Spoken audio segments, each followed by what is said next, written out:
So, Mel, you talked about your ambitions as a business, making care a choice move. I mean, that's some ambition to do on your own with your team.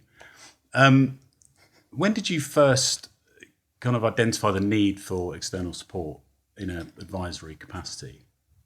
If I'm honest, I don't think I ever did. From when I joined the business, it was a series of mature gentlemen, is probably the professional way to put it, all of a similar age who didn't have an exit strategy and had a very successful partnership that had bumbled along without any marketing support, any business advisory support, had a very traditional accountancy firm in place that would run the books how they've always run the books with no aspiration for growth or otherwise. And my intro to the management of that business was, the phone's always rung, Mel. It's fine, you know, we go through bumps, but the phone's always rung. We started the succession plan and I was very fortunate, or stupid, don't quite know at that stage, to take a leap of faith of what an opportunity to be an owner or part of a business. Never was the plan. And we also changed the entity of the business to an LLP at that point. I came in young, naive, loads of stupid questions, and one of them was, well, what does an accountant do? What is our accountant doing for us? Can we go and have a look elsewhere?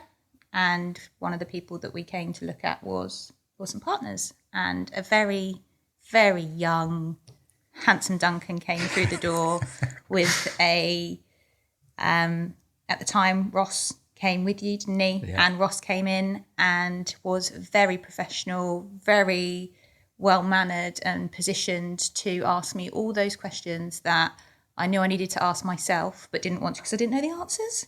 And these guys left the room and I remember thinking, oh dear God, when are they coming back again?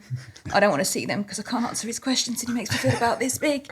But actually, I think that was probably the light bulb moment where I thought, geez, I need these. As much as I dread this, I need these because they're actually pushing me as MD, who had no one else in the business pushing me. They were just trusting me. So that was kind of the pivotal point for me in taking my journey in that leap of faith to run the business, of going, I need to acknowledge what I don't know and I need to find some silly people to support me on that journey and fill in those holes.